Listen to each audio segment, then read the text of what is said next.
Praise the Lord. परमेश्वर का धन्यवाद हो। आज के सुबह के समय में प्रभु को बहुत बहुत महिमा मिले। एक और बार परमेश्वर ने आज के वचन को सीखने के लिए और सिखाने के लिए प्रभु सहायता किया। हम परमेश्वर के बड़े नाम को बहुत बहुत धन्यवाद देते हैं। मेरे प्रियो, जैसे हम रोमियो की पत्री के अध्ययन करते हुए आ रहे हैं और हमने 9 वचन तक सफलतापूर्वक 3 अध्याय का 9 वचन तक सफलतापूर्वक अध्ययन कर लिया है। और 3 अध्याय के पहले पद से हमने सीखा कि यहूदी लोग जो है पौलुस के लेखन के ऊपर में 3 आपत्तियां जताई, उसके ऊपर में मैं बात किया। और साथ ही साथ मैं आपको सिखाया कि उन आपत्तियों का जवाब पौलुस किस तरह से दिया। आगे आज हम लोग 9 वचन से आगे हम सीखेंगे। इस समय मैं चाहूँगा कि हम परमेश्वर के वचन को 9वें पद को हम पढ़ेंगे। तो फिर क्या हुआ? क्या हम उनसे अच्छे हैं? कभी नहीं, क्योंकि हम यहूदियों और यूनानियों दोनों पर यह दोष लगा चुके हैं कि वे सब के सब पाप के वश में हैं। 9 वचन से 20 वचन तक परमेश्वर के सामने संपूर्ण संसार का दोष है और इस दोष के ऊपर में प्रेरित पौलुस बात कर रहे हैं।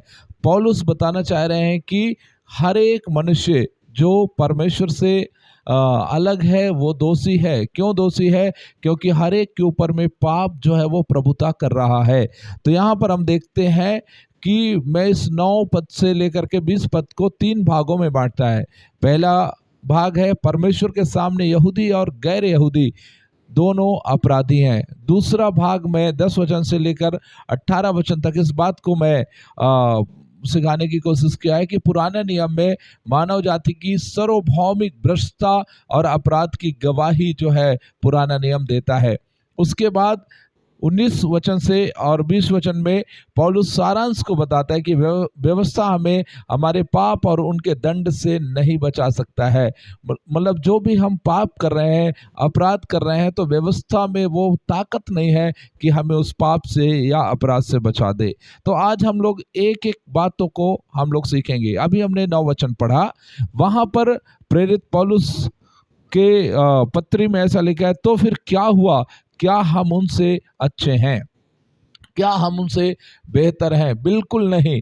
यहाँ पर प्रेरित पौलुस इस बात को कहना चाहता है। जब वो कहीं पर हम शब्द का यूज करता है तो आप समझिए कि हम मतलब अपने आप को भी वो इंक्लूड करता है, अपने आप को भी जोड़ता है हम। और हाँ, पौलुस भी यहूदी है, वो बिन्यामीन का गोत्र का है, इसलिए अपने आप को भी उस लाइन में रखते हुए कहता है क्या हम उनसे बेहतर हैं? किनसे? अन्य जातियों से बेहतर है। क्यों अन्य जातियों से अपने आप को कहता है कि क्या हम उससे बेहतर हैं? कारण क्या है? बहुत सारे यहूदी लोगों का मन में ये विचार है कि हम उनसे बेहतर हैं, लेकिन पौलुस कहता है कदापि नहीं। यहाँ पर जब वो कदापि नहीं शब्द इस्तेमाल करता है, उसका मतलब है बिल्कुल नहीं, नहीं, हम अन्य जातियों से बेहतर नहीं हैं। चूंकि आपको मालूम है पौलुस का जन्म जो है यहूदी परिवार से ही हुआ था और वो अपने विषय में फिलिपियों की पत्री 3 अध्याय उसके 4 से 6 वचन तक वो अपने विषय में एक एग्जाम्पल देता है। मैं चाहता हूँ उस वचन को आप लोगों के बीच में पढ़ा जाए। पर मैं तो शरीर पर भी भरोसा रख सकता हूँ। यदि किसी और को शरीर पर भरोसा रखने का विचार हो तो मैं उससे भी बढ़कर रख सकता हूँ। 8वें दिन मेरा खतना हुआ। इज़राइल के वंश और बिन्यामीन के गोत्र का हूँ। इब्रानियों का इब्रानी हूँ। व्यवस्था के विषय में यदि कहो तो फरीसी हूँ।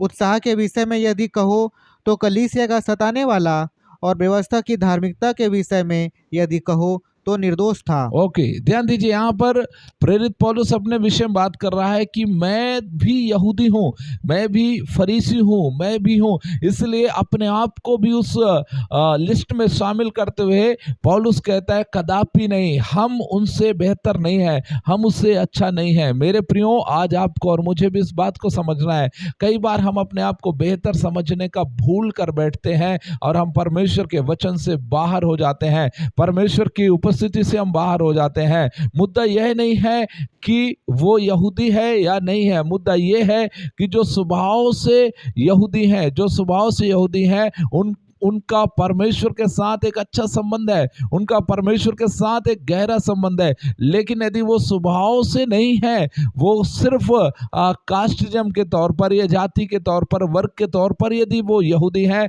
तो वो वैसा ही जैसे मूर्ति पूजक लोग हैं, नैतिकवादी लोग हैं, उसी तरह पौलुस कहता है, उसी तरह जिस तरह अन्य जाति लोग पाप की गुलामी में हैं, उसी तरह यहूदी भी पाप और निंदा के अधीन में हैं। दूसरी बात, वो पाप के अधीन के विषय में बात करता है। तो पाप का अधीन कहने का मतलब यह एक बहुत बड़ा शक्तिशाली वाक्यांश है, क्योंकि यहूदी लोग कभी अपने आप को पापी नहीं समझते थे, और जब वो पापी नहीं समझते थे तो उनके ऊपर में पाप का दोष लगाना ये बहुत मुश्किल बात था। अब ऐसे समय में पौलुस कहता है कि हम सब लोग भी पाप के गुलामी में थे। यह पाप के प्रति हमारी गुलामी की बात करता है, जिसका शाब्दिक अर्थ है पाप के अधीन बेचा जाना, अर्थात पाप ने खरीद लिया था। पौलुस आगे रोमियो की पत्री में इस बात को कहता है कि मैं भी पाप की गुलामी में था, मुझे भी पाप के हाथों में मैं बेचा जा चुका था। तो उसी तरह यहाँ पर भी सिखाना चाहता है कि हम सब लोग पाप के अधीन में, अर्थात पाप में बेचा जा चुके थे। इसलिए स्वभाव से हर व्यक्ति जानता है कि पाप का गुलाम होना कैसा है, चाहे वो यहूदी हो चाहे वो यूनानी हो। हर एक मनुष्य को मालूम है कि हम पाप की गुलामी में किस तरह से हम फंसे में, किस तरह से जी रहे हैं। और उसके अलावा जो है कुछ स्कॉलर्स लोगों ने अपना अपना विचार व्यक्त किया, पाप की शक्ति के अधीन, लेकिन मुख्य रूप से पाप के अपराध के अधीन।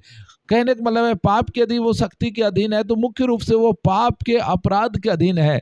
दूसरी बात, पाप के अधीन वह पाप को एक अत्याचारी शासक के रूप में देख रहा है, इसलिए पापी उसके अधीन है। इस तरह से हम देख सकते हैं, और वो इससे मुक्त नहीं हो सकता। चाहे वो यरूशलेम की बात हो, हम बाइबल में देखते हैं कि पाप किस तरह से सारे लोगों के ऊपर में प्रभुत्व कर रहा था, लोगों के ऊपर में अधिकार कर रहा था, इसलिए कोई भी व्यक्ति उससे मुक्त नहीं है। और जब कोई भी व्यक्ति उससे मुक्त नहीं है तो इस एक लाइन में पौलुस इस बात को कहता है कि हम सब के सब पाप के अधीन में हैं। और पौलुस ऐसे नहीं करता, बल्कि पुराने नियम की कुछ बातों को कोट करते हुए पौलुस कहता है। और मैं चाहता हूं अभी हम उन वचनों को पढ़ेंगे जिसमें आपको पता चलेगा।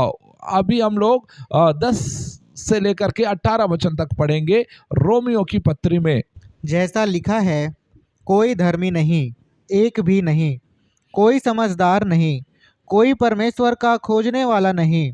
सब भटक गए हैं, सब के सब निकम्मे बन गए हैं। कोई भलाई करने वाला नहीं, एक भी नहीं। उनका गला खुली हुई कब्र है, उन्होंने अपनी जीभों से छल किया है। उनके होठों में सांपों का विष है, उनका मुंह श्राप और कड़वाहट से भरा है। उनके पाँव लहू बहाने को फुर्तीले हैं, उनके मार्गों में नाश और क्लेश हैं। उन्होंने कुशल का मार्ग नहीं जाना, उनकी आंखों के सामने परमेश्वर का भय नहीं।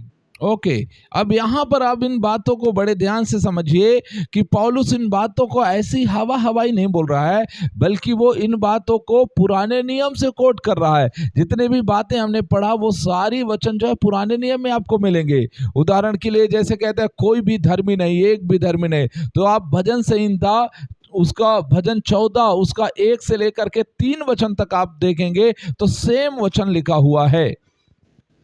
मूर्ख ने अपने मन में कहा है, कोई परमेश्वर है ही नहीं। वे बिगड़ गए, उन्होंने घिनौने काम किए हैं, कोई सुकर्मी नहीं।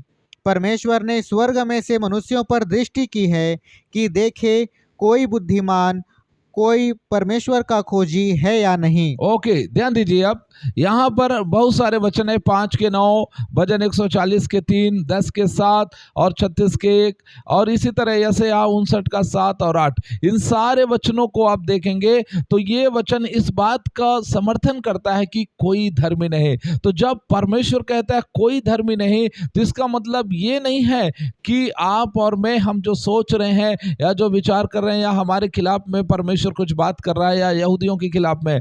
परमेश्वर का कहना है कोई धर्मी नहीं, इसका मतलब कोई भी नहीं, एक भी नहीं। हालेलुया। इसका साफ साफ ये मतलब है कि यदि एक भी धर्मी होता तो परमेश्वर जरूर उस बात को कहता, लेकिन जब प्रभु का वचन मिलेगा कोई धर्मी नहीं, उसका मतलब सच में कोई धर्मी नहीं है। मेरे प्रियो, मानवीय स्थिति को ऊपर से नीचे तक देखता है पौलुस, और वो इस बात को बताना चाहता है कि एक मनुष्य जो है सिर से लेकर के पांव तक पूरा पाप से भरा हुआ है, वरन वो पाप में खोया हुआ है। और इस तरह से यदि अपने पूरे बॉडी का आदमी एक्सरे करे तो उसको पाप उसको दिखाई देगा। और इसलिए इन स्थितियों को देख करके जो पौलुस की नजरिया है वो बहुत निराशाजनक है, और उस निराशाजनक स्थिति में कहता है कि परमेश्वर इस बात को कहता है कि कोई भी धर्मी नहीं। ये परमेश्वर का वचन है जहां पर लिखा कोई भी धर्मी नहीं, एक भी धर्मी नहीं। इसका मतलब ये है कि पतन मनुष्य के अस्तित्व के हर एक हिस्से को छूता है, और पतन से भ्रष्ट हुए शरीर के अंगों की एक सूची प्रदर्शित करता है यहाँ पर पौलुस। और वो कौन कौन सा अंग है जिसके विषय में पौलुस कहता है उसको हम लोग आगे देखेंगे। और यहाँ पर लिखा है कि जब परमेश्वर को कोई धर्मी नहीं मिलता तो इसका मतलब यह है कि कोई धर्मी नहीं है। जैसा मैं बताया, ऐसा नहीं है कि कुछ लोग थे और परमेश्वर उन्हें नहीं देख सकते थे। यीशु मसीह के अलावा कभी भी कोई भी सच्चा धर्मी व्यक्ति नहीं हुआ। यहां तक कि आदम के विषय में भी आप देखेंगे तो आदम धर्मी नहीं था। हाँ, वो निर्दोष जरूर था, और निर्दोष इसलिए था क्योंकि वो अदन की वाटिका में रहा था, इसलिए अच्छाई और बुराई को वो नहीं जानता था। पर इसका मतलब ये नहीं है कि वो धर्मी है। जैसे उदाहरण के लिए एक छोटा बच्चा, यदि एक छोटा बच्चा पैदा होता है तो उसे अच्छाई और बुराई नहीं मालूम है, लेकिन इसका मतलब ये नहीं है कि वो धर्मी है। तो पौलुस जब इस वचन को यहाँ लिख रहा है, एक भी धर्मी नहीं, कोई भी धर्मी नहीं, कोई भी धर्मी नहीं, एक भी नहीं, तो इसका मतलब साफ है कि सच में कोई धर्मी नहीं है। इसका मतलब सारे लोग क्या हो चुके हैं? भ्रष्ट हो चुके हैं। और आगे पौलुस इस बात को बताएगा कि किस तरह वो मनुष्य जो है उनके अंगों में पाप की व्यवस्थाएं दिखाई देती थी, उनके अंगों में एक एक अंगों में पाप की बातें दिखाई देगा, उन सारे बातों को प्रकट करेगा। यहां पर पौलुस कहता है कोई भी ऐसा नहीं जो परमेश्वर का खोज करता हो। ध्यान दीजिए, हम खुद को यह सोचकर धोखा देते हैं कि मनुष्य अपने आप ही वास्तव में ईश्वर की खोज करता है, लेकिन क्या समय की शुरुआत से सभी धर्म या अनुष्ठान और प्रथाएं यह प्रदर्शित नहीं करती कि मनुष्य ईश्वर की खोज करता है? बिल्कुल नहीं। यदि मनुष्य खोज शुरू करता है तो वह सच्चे ईश्वर, बाइबल के ईश्वर की खोज नहीं करता, इसके बजाय वह एक मूर्ति की खोज करता है जिसे वह स्वयं बनाता है। आज आप देखो, यदि मनुष्य धार्मिकता की खोज करता है बोलने से, तो किसकी खोज करता है? उसे इसी धरती में जीने के लिए धन चाहिए, बुद्धि चाहिए, ज्ञान चाहिए, सारी चीज की खोज में है। लेकिन कोई भी व्यक्ति सच्चा ईश्वर, जिस ईश्वर के विषय में बाइबल बात करता है, उस ईश्वर के विषय में खोज करने वाला नहीं था उस समय तक जब प्रेरित पौलुस इस बात को लिख रहा है। इसलिए ध्यान दीजिए, आप और मैं, आज हम समझें कि उस समय जो स्थिति कैसी थी, और उस समय जब इस बात को डिक्लेयर किया जा रहा है कि कोई भी परमेश्वर को खोजने वाला नहीं। मैं आपको बताना चाहता हूं, आप इस तरह की आराधना या इस तरह की स्थिति से आप गुजरे हैं, लेकिन आपने ईश्वर की खोज नहीं की, और मैं इस खोखली धार्मिकता से तंग आ चुका हूं। पौलुस कहता है हम इसे हर जगह देखते हैं, यह ईश्वर के साथ संवाद नहीं, यह ईश्वर तक पहुंचना नहीं है। वास्तव में ईश्वर इसमें है ही नहीं, इसलिए क्योंकि मनुष्य अपने बुद्धि से, अपने ज्ञान से अपने लिए मूर्ति बनाता है और उसकी आराधना करता है, उसकी स्तुति करता है, उसकी महिमा करता है। और इस तरह परमेश्वर के वचन में लिखा है कि कोई भी परमेश्वर को खोजने वाला नहीं है, वे सब के सब भटक चुके हैं, सब के सब निकम्मे बन चुके हैं, भलाई करने वाला नहीं है और एक भी नहीं है, सब के सब जो है पूरी रीति से करप्ट हो चुके हैं, ये कहना है प्रेरित पौलुस का। इसलिए यदि यहूदी करप्ट हो चुके हैं तो यहूदियों को मन फिराने की जरूरत है, अन्य जाति करप्ट हो चुके हैं, अन्य जातियों को मन फिराने की आवश्यकता है। किसी के अंदर में भलाई उत्पन्न नहीं हो रहा है।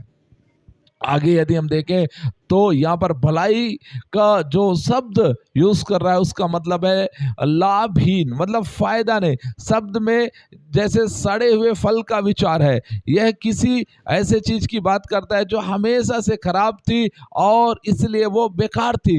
मतलब कोई सड़ा हुआ फल यदि हम देखें तो वो फल क्या है, हमेशा से वो खराब है या वो बेकार है। तो इस तरह मानव जाति है कि जिसे हम यूज नहीं कर सकते, वो यूजलेस स्थिति में है। और इस तरह प्रेरित पौलुस वहां पर मनुष्यों के अंगों की बात करता है कि किस तरह उनके अंगों में पाप की व्यवस्था काम कर रही है। सबसे पहला बात कहता है पौलुस की उनका गला एक खुली हुई कब्र है। मेरे प्रियो, कब्रिस्तान को आपने सबने देखा होगा। कब्र जो है बंद रहता है, पैक रहता है, लेकिन यदि खुला हुआ कब्र है तो आप सोचिए उस कब्र से क्या मिलता होगा। क्या वहां से हमको दुर्गंध नहीं आएगा? क्या वहां से वो दुर्गंध नहीं आएगा जिससे लोग बीमार पड़ सकते हैं? तो पौलुस कहता है उनका गला खुला हुआ कब्र है। सबसे पहले बात वो मुंह का, होठ का, जीभ का, इन सारे चीजों का बात करता है। भजन संहिता के इन संदर्भों के साथ पौलुस मनुष्य के शरीर के लगभग हर अंग को दोषी ठहराता है। ध्यान दीजिए, हमारे अंगों में जो इस तरह से काम दिखाई दे रहे हैं वो किसके कारण है, कहाँ की उपज है? जो हमारे अंदर है, प्रभु यीशु मसीह कहते हैं वही हमारे बाहर आएगा। मतलब यदि हमारा गला हमारे जुबान के द्वारा लोगों को ठेस पहुंच रहा है, इसका मतलब उसका जो फैक्टर है वो हमारे अंदर में लगा हुआ है। इसलिए आप इस बात को जानिए, उनका गला एक खुली हुई कब्र है। परमेश्वर का दास प्रेरित पौलुस इस बात को कहता है कि उनकी गला दोषी है, उनकी जीभ दोषी है, उनके होंठ दोषी है, उसके मुंह दोषी हैं। सबसे पहली बात वो मुंह के अंगों की बात करता है। दूसरी बात वो पैर की बात कर रहा है, हाथ और पैर की बात कर रहा है। फिर तीसरी बात वो आंखों की बात कर रहा है। और इस तरह पाप और परमेश्वर के विरुद्ध विद्रोह से भरी हुई है। आगे हम देखते हैं तो लिखा है उनका पैर खून बहाने के लिए तेज है। इस बात को यदि आप जानना चाहते हैं तो आप इस बात को समझिए कि अभी के टाइम में एक बड़ा रिकॉर्ड में आप देखिए कि कितने सारे मर्डर हो रहे हैं, कितने सारे जो है हत्याएं हो रही है, बलात्कार हो रहा है, बहुत सारे चीज। तो इन बातों का जानकारी के लिए आप न्यूज़ को देख सकते हैं और बहुत सारे जगहों में जो घटना घट रही है उसको आप देख सकते हैं कि जो बातें बाइबल में लिखा है क्या वो सही है, क्या वो सच में है। कितने सारे हत्याएं हो रही है अपने देश के अंदर में भी और विदेशों में भी। तीसरा हम देखते हैं उनको आंखों के सामने में ईश्वर के का कोई भय नहीं है। उनकी आंखों में ईश्वर का कोई भय नहीं है, परमेश्वर का कोई भय नहीं। यह संपूर्ण विचार का सारांश यह है कि ईश्वर के विरुद्ध हर पाप और विद्रोह इसलिए होता है क्योंकि हमारे मन में उनके प्रति उचित सम्मान नहीं है। जहां कहीं भी पाप है वहां ईश्वर का कोई भय नहीं है। यदि आज आप मुझे जो सुन रहे हैं ध्यान दीजिए, यदि आज आपके अंदर में ईश्वर का भय नहीं है, इसका मतलब आपके जीवन में पाप का अंश है। और यदि ये पाप आपके अंदर में है वो आपको ईश्वर से अलग करता है, इसलिए उसका भय आपके जीवन में नहीं है। आप अपने जीवन से इन बातों को जांचने की कोशिश करिए। आप अपने जीवन में इन बातों को समझने की कोशिश करिए कि क्या आपके अंदर में ईश्वर का भय है, और यदि नहीं है तो आप अपने पापों को मानिए और उसको छोड़िए और प्रभु के उपस्थिति में आइए, परमेश्वर के हुजूरी में आइए। अगला, यदि ईश्वर के भय के विषय में जॉन कैल्विन इस तरह लिखा है संक्षेप में कि चूंकि यह हमारी दुष्टता को नियंत्रित करने के लिए एक लगाम है, इसलिए जब यह आवश्यक हो तो हम हर प्रकार के अनैतिकता में लिप्त होने के लिए स्वतंत्र महसूस करते हैं। समझ रहे हैं ईश्वर का भय क्या है? ईश्वर का भय हमारे जीवन में एक लगाम की तरह है। यदि वो हमारे जीवन से खत्म हो गया तो हम हर प्रकार के अनैतिक काम करने के लिए हम तैयार हो जाते हैं। हर प्रकार के काम करने के लिए हमारे जीवन, हमारा हाथ, पाँव, मुंह, गला, शरीर के एक अंग उन कामों के लिए तैयार हो जाता है। इसलिए इन सारे बातों का सारांश पौलुस जो है 19 से 20 वचन में बताते हैं। मैं चाहूंगा अभी उसको पढ़े। तो परमेश्वर का धन्यवाद हो। अभी हम इसका सार हम देखेंगे। 19 और 20 वचन पढ़िए। हम जानते हैं कि व्यवस्था जो कुछ कहती है उन्हीं से कहती है जो व्यवस्था के अधीन है, इसीलिए कि हर एक मुंह बंद किया जाए और सारा संसार परमेश्वर के दंड के योग्य ठहरे, क्योंकि व्यवस्था के कामों से कोई प्राणी उसके सामने धर्मी नहीं ठहरेगा, इसीलिए कि व्यवस्था के द्वारा पाप की पहचान होती है। Okay, praise the Lord. परमेश्वर का धन्यवाद हो। यहाँ पर ध्यान दीजिए, व्यवस्था चाहे जो भी कहे, पौलुस बताते हैं कि मनुष्य के घोर पाप यह भयानक वर्णन करता है कि हमें व्यवस्था से मिलता है, क्योंकि जब तक व्यवस्था नहीं आया था तो लोगों को अपने पाप के बारे में मालूम ही नहीं था, लेकिन जब व्यवस्था आया तो लोग अपने पापों की पहचान करने लगे। और यह व्यवस्था के अधीन लोगों के लिए है कि वे आलोचक को चुप करा दे और मानव जाति के सार्वभौमिक अपराध को प्रदर्शित करे, ताकि सारा संसार परमेश्वर के सामने दोषी बन जाए। तो इसलिए एक बड़ी जिम्मेदारी उन लोगों के लिए है जिन लोग व्यवस्था को पा चुके हैं। यदि आप व्यवस्था को पाए हुए व्यक्ति हैं तो आप इस बात को जानिए कि आप सारे संसार को आप इस बात को बताइए कि परमेश्वर को क्या पसंद है। और यदि लोग आज उस बात को मान नहीं रहे हैं, लोग आज उस बात को विश्वास नहीं कर रहे हैं, लोग आज उस बात को अपने जीवन में धारण नहीं कर रहे हैं, तो एक बड़ी बात आज आप सुन लीजिए और सीख लीजिए। वो बात यह है कि आप भी परमेश्वर के सामने दोषी ठहरेंगे। लेकिन आप लोगों को बता रहे हैं तो इसका मतलब आप सारे दुनिया को बता रहे हैं कि परमेश्वर को क्या पसंद है। और जब वो इस बात को सुन जाएंगे तो उन्हें भी समझ में आएगा कि सारा संसार परमेश्वर के सामने दोषी है। तो यहां पर हम देखते हैं पौलुस सार बताना चाह रहा है कि इस पूरे सार्वभौमिक मनुष्य जितना भी लोग हैं, चाहे वो अन्य जाति हो या यहूदी हो, सभी लोग पाप के अधीन में हैं, पाप के वश में हैं। और यदि ऐसा है तो हमारा क्या होगा यदि हम मन नहीं फिराया? हमारा क्या होगा यदि हमने जीवन में यीशु को स्वीकार नहीं किया? हमारा क्या होगा यदि हमने अपना समर्पण प्रभु के लिए नहीं दिया? तो बहुत सारे बात यहाँ पर है।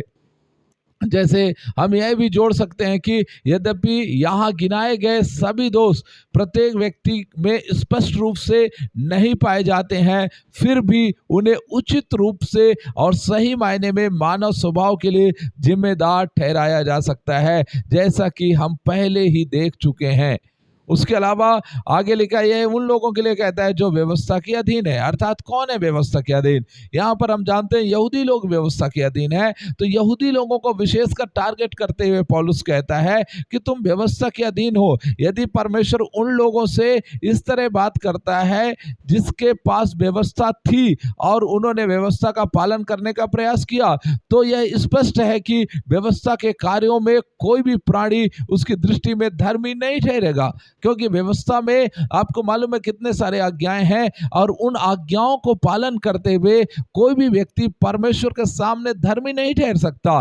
तो इसलिए व्यवस्था एक व्यक्ति को धर्मी ठहराने में असफल है। और यदि व्यवस्था एक व्यक्ति को धर्मी ठहरा सकता है तो प्रभु यीशु मसीह को इस धरती में आने की आवश्यकता नहीं थी। प्रभु यीशु मसीह को यहाँ आकर के और उस पाप के लिए अपने आप को पाप बलि करके बलिदान देने की जरूरत नहीं थी। इसीलिए प्रभु यीशु मसीह इस धरती पर आया ताकि वो हर एक मानव जाति के लिए पाप बलि हो जाए, हर एक मानव जाति के लिए बलिदान हो जाए और बलिदान होकर के लोगों के लिए जो प्रेषित था उसे उस कलवरी के क्रूस में पूरा करे। याद रखें कि यहाँ पर पौलुस के दिनों में कई यहूदी लोगों ने पुराने नियम के हर उस अंश को लिया जिसमें बुराई का वर्णन किया गया था और इसे केवल अन्य जाति पर लागू किया, खुद पर नहीं। पौलुस स्पष्ट करता है कि परमेश्वर उन लोगों से बात करता है जो व्यवस्था के अधीन है।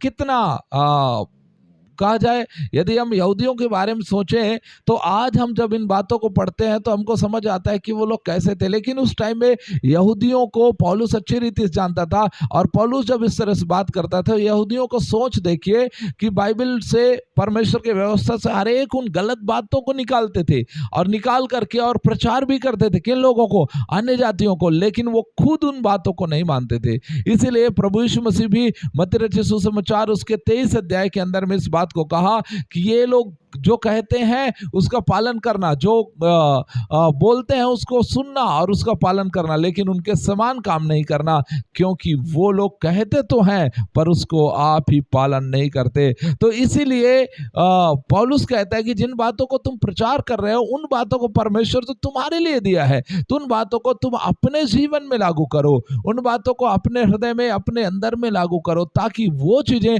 तुम्हारे जीवन में आशीष को लेकर के आएगा। अब यहाँ पर हम देखते हैं, यहाँ पर लिखा है, इसलिए व्यवस्था के कामों से कोई भी प्राणी उसके सामने धर्मी नहीं ठहरेगा। कोई भी बोलने से वो कोई भी है, चाहे वो यहूदी हो चाहे वो यूनानी हो, कोई भी व्यक्ति उनके सामने, परमेश्वर के सामने व्यवस्था के कामों से धर्मी नहीं ठहरेगा, क्योंकि व्यवस्था को पूरी रीति से पालन करना एक मनुष्य के वश में नहीं है। व्यवस्था हमें बचा नहीं सकती, व्यवस्था किसी को भी धर्मी नहीं ठहरा सकती। यह हमें पाप का ज्ञान देने में उपयोगी है, लेकिन यह हमें बचा नहीं सकती। ध्यान दीजिए, यदि नियम है, कानून है, तो वो आपको बचा नहीं सकता, पर वो आपको नॉलेज देता है। चोरी करना पाप है, झूठ बोलना पाप है, लड़ाई करना पाप है, हत्या करना पाप है, इन सारे बातों का ज्ञान वो देता है, परंतु आप नहीं बचा सकता। तो आदम और हव्वा के समय से ही लोग व्यवस्था के कामों के जरिए खुद को सही ठहराने की कोशिश करते हैं। अदन की वाटिका में आदम ने अंजीर के पत्तों से का जो है वो आवरण बनाकर खुद को परमेश्वर के सामने प्रस्तुत करने की कोशिश की और वह असफल रहा। बाइबल की सबसे पुरानी किताब अय्यूब में समस्या को स्पष्ट रूप से प्रस्तुत किया गया है। एक इंसान परमेश्वर के सामने कैसे धर्मी ठहर सकता है। मैं चाहता हूं उस वचन को पढ़ेंगे, 9 अय्यूब 9 उसके दूसरे वचन। मैं निश्चय जानता हूँ कि बात ऐसी ही है, परंतु मनुष्य परमेश्वर की दृष्टि में कैसे धर्मी ठहर सकता है। आगे थोड़ा सा, चाहे वह उससे मुकदमा लड़ना भी चाहे तो भी 1000 बातों में से एक का भी उत्तर न दे सकेगा। ओके, ध्यान दीजिए, ये जो है बाइबल में सबसे पुरानी किताब है, अय्यूब का किताब, और उस किताब में इस बात का वर्णन है कि इंसान परमेश्वर के सामने कैसे धर्मी ठहर सकता है। यदि वो मुकदमा भी लड़े तो उसके 1000 सवालों में एक सवाल का आंसर भी मनुष्य के पास नहीं है। इसीलिए दाऊद कहता है, क्या ही धन्य है वह इंसान, धन्य है वह पुरुष जिसके अधर्म का लेखा परमेश्वर ना ले, जिसके पाप ढांप दिया गया है। मेरे प्रियो, परमेश्वर ने यहाँ पौलुस के जरिए उत्तर का एक हिस्सा स्पष्ट किया कि अच्छे काम के प्रदर्शन से नहीं बल्कि व्यवस्था के कामों में है। इसलिए आप और मैं आज हम इन बातों को समझें कि व्यवस्था के द्वारा कोई भी व्यक्ति अपने पाप से और अपने दंड से नहीं बच सकता है। हमें इस बात को गहराई से समझने की आवश्यकता है कि व्यवस्था के कामों में कोई भी प्राणी धर्मी नहीं ठहरेगा। इसका अर्थ यह है कि कानून तोड़ा जा चुका है, अब केवल हमें दोषी ठहरा सकता है, वह हमें कभी नहीं बचा सकता। समझ रहे हैं? यदि हमने एक बार कानून को तोड़ दिया है तो अब क्या होगा? अब हम सिर्फ दोषी ठहराए जाएंगे, हम बचेंगे नहीं। उसको बचाने के लिए हमें अनुग्रह की जरूरत है, उससे बचने के लिए हमें ग्रेस की आवश्यकता है, और वो यीशु मसीह के द्वारा हमको मिला। इसलिए इन बातों को आप समझ जाइए। इसका मतलब यह है कि भले ही हम परमेश्वर के नियमों को पूरी तरह से पालन करना शुरू कर दें, लेकिन इससे पिछली बात जो हमने आज्ञाकारी नहीं रहा, परमेश्वर की आज्ञाओं का उल्लंघन किया, उसका भरपाई कैसे होगा? इस बात को समझिए। ये वर्तमान अपराध में हम उससे दूर हो सकते हैं, लेकिन हम जो है पुराने अपराध बोध, जो पुराने समय में जो हमारे अपराध थे, उस अपराध से हम कैसे बच सकते हैं, या वर्तमान अपराध बोध को हम अपने जीवन से दूर नहीं कर सकते। इस तरह हम इस बात को समझ सकते हैं। इसका अर्थ यह भी है कि व्यवस्था का पालन करना नए नियम के अंतर्गत परमेश्वर का उद्धार या आशीष पाने का मार्ग नहीं है, बल्कि वो अनुग्रह के द्वारा ही हम आशीष पा सकते हैं। यहाँ पर आगे यदि हम देखें तो लिखा है, क्योंकि व्यवस्था के द्वारा पाप का ज्ञान होता है। जेबी फिलिप द्वारा इस वाक्यांश का किया गया अनुवाद बहुत ही प्रभावशाली है। वे लिखते हैं कि व्यवस्था की सीधी सादी बात ही हमें दिखाती है कि हम कितने टेढ़े और मेढ़े हैं। मतलब व्यवस्था जो है हमको बताता है कि हमारी स्थिति क्या है। किसी को यह ना लगे कि यह कानून बेकार है, इसलिए वह इसका उपयोग बताता है, लेकिन वह यह उनके इरादे को के बिल्कुल विपरीत है। तो इस तरह से बहुत सारे साइंटिस्ट लोगों ने, बहुत सारे सेवक लोगों ने इस तरह से बात किया। तो मेरे प्रियो, आज आपको इस बात को फाइनल आपको मालूम हो गया होगा कि किस तरह कोई भी व्यक्ति पाप से और उसके दंड से नहीं बच सकता है। पौलुस ने सबसे पहले क्या किया? सबसे पहले पौलुस बताया कि पूरे संसार दोषी हैं। तो सबसे पहले उसने बताया कि यहूदी और गैर यहूदी दोनों अपराध के श्रेणी में है। दूसरी बात पौलुस ने कहा 10 से लेकर 18 वचन तक पुराना नियम मानव जाति की सार्वभौमिक भ्रष्टता और अपराध की गवाही देता है। और उसके बाद उसने 19 से 20 वचन तक इस बात को कहा कि व्यवस्था हमें हमारे पाप और उसके दंड से बचाता है। तो इस तरह आप जानिए कि व्यवस्था के द्वारा कोई भी व्यक्ति, चाहे वो कोई भी हो, चाहे वो यहूदी हो, चाहे वो यूनानी हो, कोई भी क्यों ना हो, कोई भी व्यक्ति धर्मी नहीं ठहर सकता। इसलिए धर्मी ठहराने के लिए हमारा एकमात्र प्रभु यीशु मसीह है